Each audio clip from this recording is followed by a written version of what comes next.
Če imaš super orodje, lahko praznično pričesko narediš 1, 2, 3, kot naprimer tale zavit čop, za katerega bom uporabila Philipsov multistyler in njegove 3 pripomočke. Zanko, ravnalnik in kodralnik. Pa gremo kar lepo po vrsti. Zgornje lase najprej spneš v čop, nato uporabiš zanko, da jih zaviješ okoli gumice. Nato vse lase lepo zgladiš, za piko na i pa dodaš še nekaj kodrčkov. Ja, oblikovanje praznične pričeske še nikoli ni bilo tako enostavno.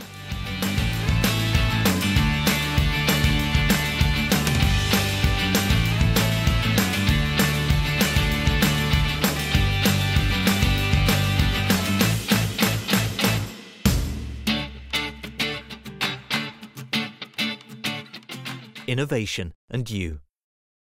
Philips.